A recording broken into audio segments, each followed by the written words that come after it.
រ៉ាវខូចចិត្តស្នេហានាំខូចចិត្តខូចចិត្តព្រោះតែសង្សារចិត្តសាវ៉ាទៅមានអ្នកទី3ហើយមានអ្នកណាឡើយមកជួយស្នេហាប្រេឆាវាគ្មានខ្លឹមសារនាំឲ្យកើតមានទុកព្រួយគ្មានអ្នកជួយដោះស្រាយឲ្យយើងឡើយគឺយើងនេះហើយត្រូវស្រាយ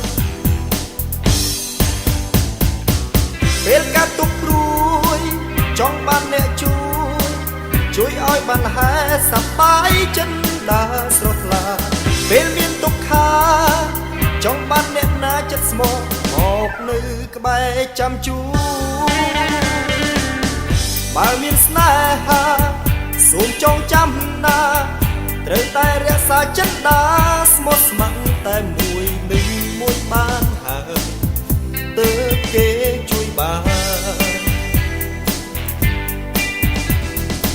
ជួយក៏មិនបានចង់ជួយក៏ជួយមិនបានជួយក៏មិនបានចង់ជួយក៏ជួយមិនកើតណា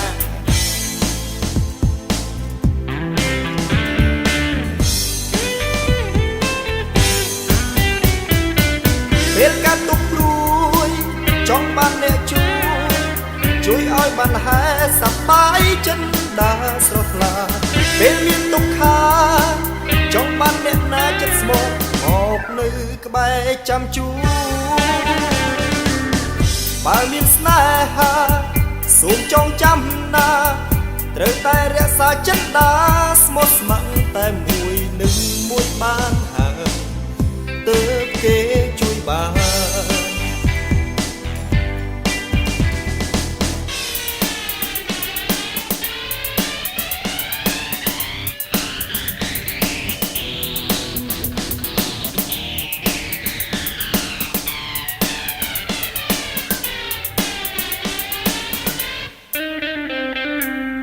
បើមានស្នេហាសូមចងចាំណាត្រូវតែរក្សាចិត្តដាស្មោះស្ម័គ្រតែមួយនឹងមួយបានហើយទើបគេជួយបានក៏មិនបានចង់ជួយក៏ជួយមិនបានយើងត្រូវតែមានស្នេហ៍តែមួយទើបគេជួយបានក៏មិនបានចង់ជួយក៏ជួយមិន